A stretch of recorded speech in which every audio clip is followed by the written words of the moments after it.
Tout de suite, la maison de Christian avec Christian Pesset.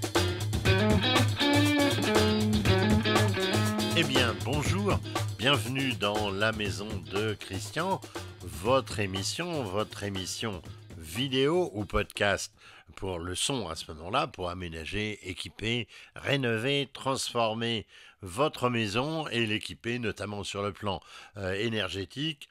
L'hiver n'est pas loin, ça va être une de vos préoccupations.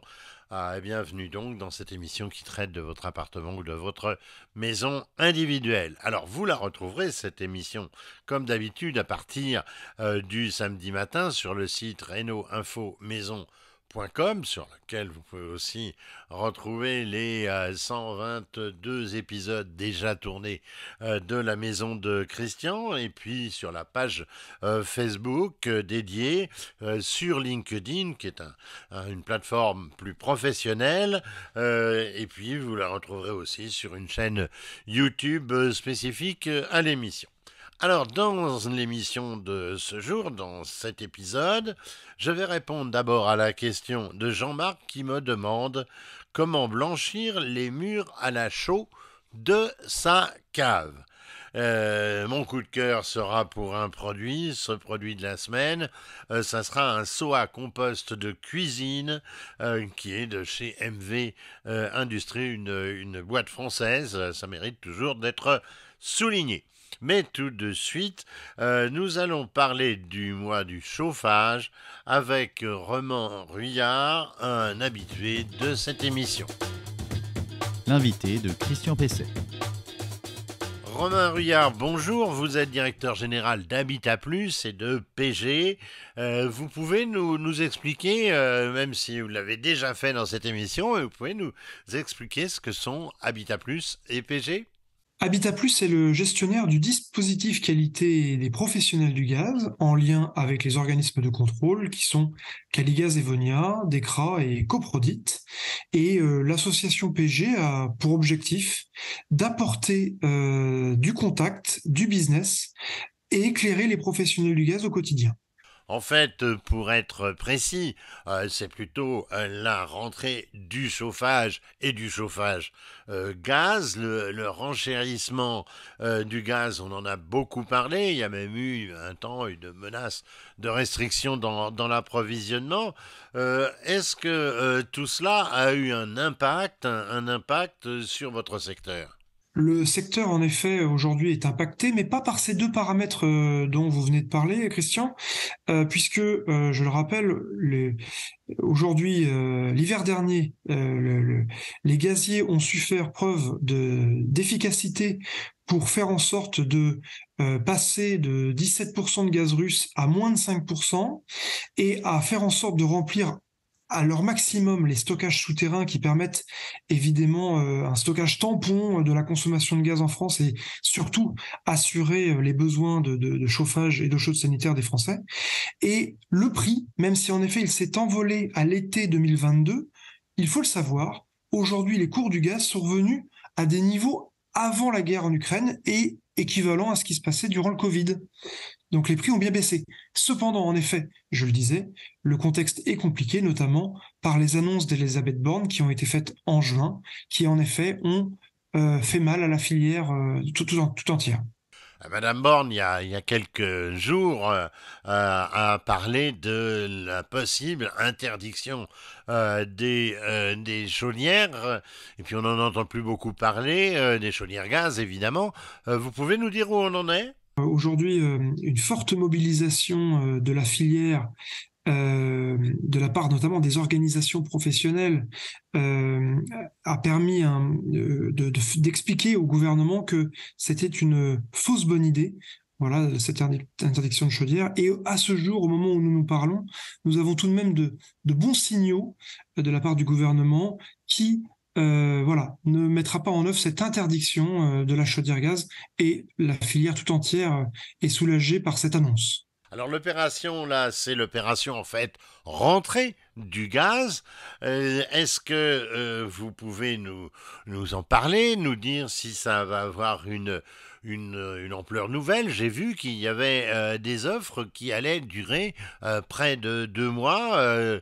Et au fait, c'est quand? La rentrée du chauffage, comme l'année précédente, sera du 1er octobre au 30 novembre 2023.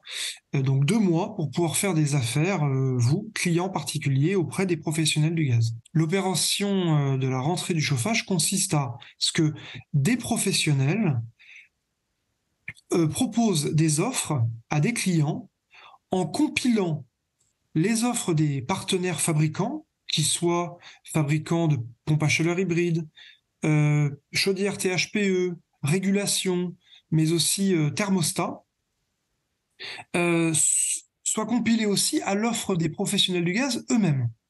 Et donc aujourd'hui, nous avons des superbes surprises, parce que sur la PAC hybride, par exemple, les offres au total cumulées, donc fabricants plus professionnels du gaz, vont de 1 500 à 4 500 euros de réduction, et sur la chaudière THPE vont de 1 000 à 1 500, voilà, pour vous faire un tableau de synthèse.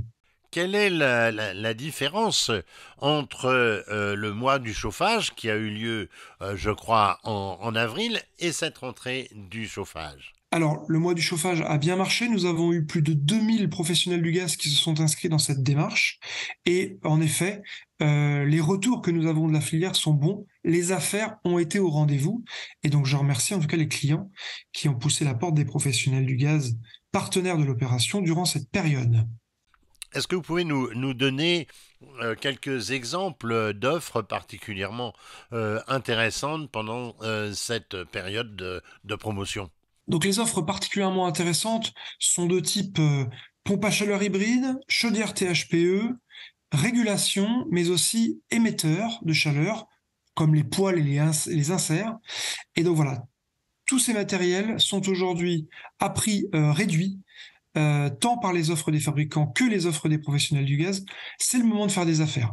Est-ce qu'il y a des opérations locales également significatives? Est-ce que c'est dans toute la France? Alors en effet, en complément, certains professionnels du gaz, partenaires de l'opération rentrée du chauffage, proposent notamment des portes ouvertes pour faire en sorte que les particuliers viennent voir les showrooms des professionnels du gaz et déjà comprendre l'esprit de l'opération, ou tout simplement voir ce qu'il en est pour le fonctionnement d'une pompe à chaleur hybride, d'une chaudière THPE ou d'un poêle et d'un insert. Alors, quels sont les partenaires de cette rentrée du gaz et où est-ce qu'on peut trouver donc les structures qui font des opérations intéressantes? L'ensemble des informations sont récapitulées sur le site www.lesprofessionnelsdugaz.com.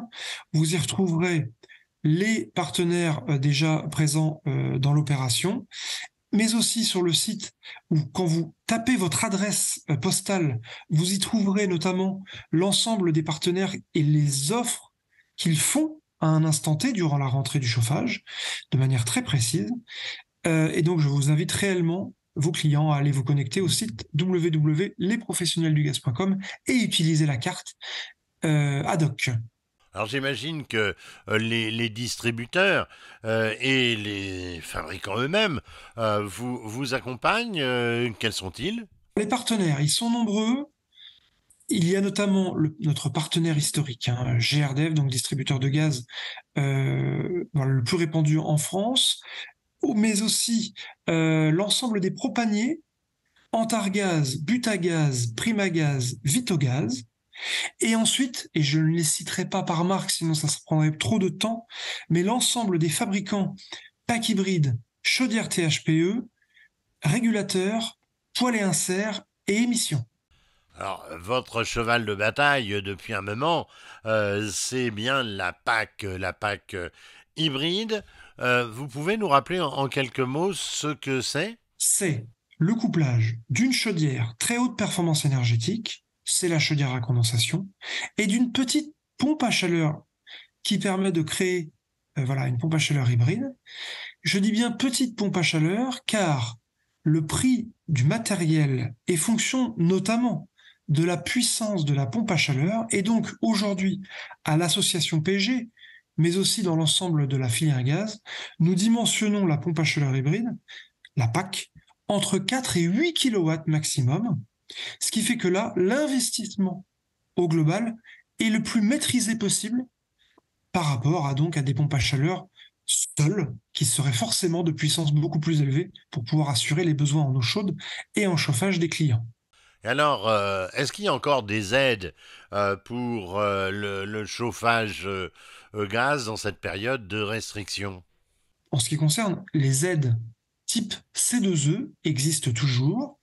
Il faut compter environ 100 à 200 euros d'aide pour les certificats d'économie d'énergie sur la chaudière, auquel il faut rajouter sur le système d'évacuation de fumée, lorsqu'on fait notamment un tubage de chaudière, un coup de pouce qui s'élève entre 450 et 700 euros selon les revenus des ménages, et l'association PG, en lien avec GRDF, vient cumuler une aide complémentaire. Cette aide, qui est donc gérée par la filière gaz, a pour objectif aussi de faire baisser le reste à charge, en plus de 400 euros de toutes les aides que je viens d'annoncer, lorsqu'on vient remplacer une ancienne chaudière par une chaudière THPE en appartement, et plus précisément en appartement de copropriété. Donc, poussez la porte de vos professionnels du gaz, notamment les professionnels du gaz mentionnés conduite fumée.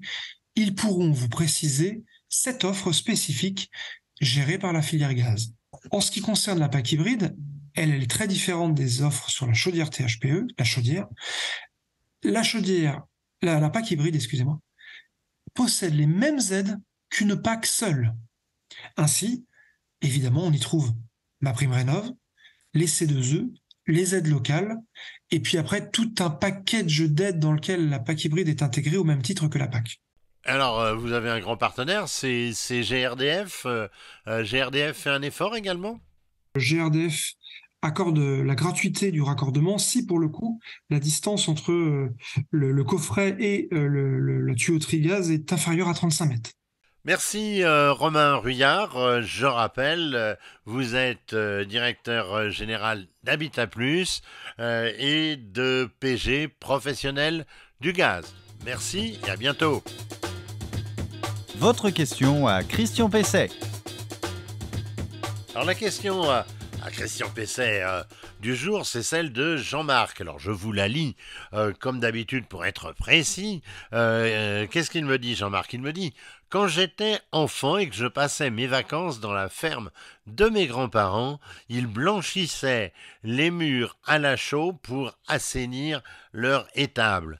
Comment fait-on et peut-on le faire pour assainir, par exemple, une cave? Alors, bien sûr qu'on peut utiliser la chaux pour assainir une cave, il n'y a pas de problème. Elle a bien des avantages, cette chaux, ce matériau que vous affectionnez particulièrement, parce que la page la plus vue de notre site, eh bien justement, ça parle de comment on fait là cette fois du mortier de chaux. Mais là, c'est plutôt du lait de chaux dont il sera question. Alors la chaux, ça présente, donc, je vous disais, des avantages. Ça désinfecte, ça tue les larves d'insectes, ça neutralise les bactéries, on peut dire en effet que c'est bactéricide. Enfin, eh bien, ça désodorise une cave dont l'odeur d'humidité est souvent assez désagréable. Alors, tous ces avantages s'agissant d'une cave, eh bien, évidemment, c'est aussi intéressant que dans une étable. Alors, aussi, la blancheur de la chaux, eh bien, il suffit ensuite d'un peu de lumière pour que ça réfléchisse et puis que ça donne beaucoup plus de luminosité à ce type de bâtiment. Alors, autre avantage, on peut dire aussi que la chaux favorise les échanges d'hygrothermie, c'est-à-dire d'humidité. Donc ça va assécher aussi un peu la cave et ça n'est pas négligeable. Alors quand on veut réhabiliter ce type de lieu, eh bien on peut entreprendre effectivement le blanchiment des murs, voire du plafond et même du sol en répandant sur le sol. C'est une opération aussi intéressante et ça évite le développement par exemple des champignons qui arrivent souvent dans une cave. Évidemment, avant d'appliquer la chaux, il va falloir dépoussiérer les murs, passer un petit coup pourquoi pas de balai-brosse, faire tomber peut-être justement le mortier de chaux qui est parfois utilisé dans ces pièces pour qu'il n'y ait pas évidemment de grains, de poussière qui se colleraient donc à l'ustensile que vous allez prendre pour appliquer la chaux. Alors comment on l'applique? Eh bien d'abord on peut l'appliquer puisque c'est très liquide. On peut l'appliquer avec un arrosoir pour les parties basses, avec une brosse de tapissier par exemple pour les parties plus hautes, et on peut aussi utiliser un pulvérisateur pour les plafonds. Alors comment on prépare ce lait de chaux? Eh bien on met environ 30 à 40 kilos de chaux, donc on va mélanger à 100 litres d'eau, c'est la proportion à peu près 30 à 40%, quoi, pour dire plus généralement. Le malaxage peut se faire évidemment avec un malaxeur, avec un agitateur, comme on dit, monté au bout d'une perceuse, mais c'est pas mal aussi avec un nettoyeur haute pression sur lequel vous aurez monté une rotobuse. Ça va aller très vite, donc il n'y aura pas beaucoup d'ajout d'eau pour cette opération. Voilà en gros les conseils que je peux vous donner pour blanchir à la chaux une cave, mais aussi un local par exemple que vous pourriez avoir acquis à la campagne comme résidence secondaire. Et là il y a parfois des anciennes étables aussi, c'est une bonne solution. Le coup de cœur produit de Christian Pesset. Alors, le coup de cœur produit, eh bien, je vous l'ai amené. Alors, qu'est-ce que c'est?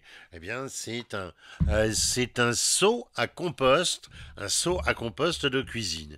Alors, on est rarement équipé d'une poubelle compartimentée dans la cuisine pour trier les déchets verts du reste des ordures ménagères. C'est la raison d'être donc de ce seau à compost de cuisine qui permet de stocker ces déchets verts avant de les emporter à la compostière que vous avez sans doute au fond du jardin ou au fond de votre terrasse si vous en avez évidemment une. Et puis comme ça, en général, vous pourrez stocker tous vos déchets verts pendant à peu près une semaine si vous êtes une famille de 4 personnes à la maison. Notez que ce tri va devenir obligatoire de toute façon à partir de 2024, c'est-à-dire très prochainement. Alors le petit seau à compost qui est fabriqué ou qui est développé par MV Industrie, une entreprise française implantée dans la Drôme, qui donc fabrique ce produit, et puis aussi des accessoires de jardinage. Ça fait partie, ce petit seau, de la ligne de produits Kajo, K-A-J-O, qui comprend différents accessoires de transport et de paniers ajourés. Alors, ça a une forme, ça a une forme carrée, donc c'est une forme carrée assez sympathique avec les bords arrondis sur le côté, puis là, et puis il y a un certain design dans ce produit. Il est en polypropylène recyclé à 100% et recyclable, ça c'est aussi important. Sa capacité, je vous le disais tout à l'heure, c'est de 5 litres, donc c'est quand même assez significatif.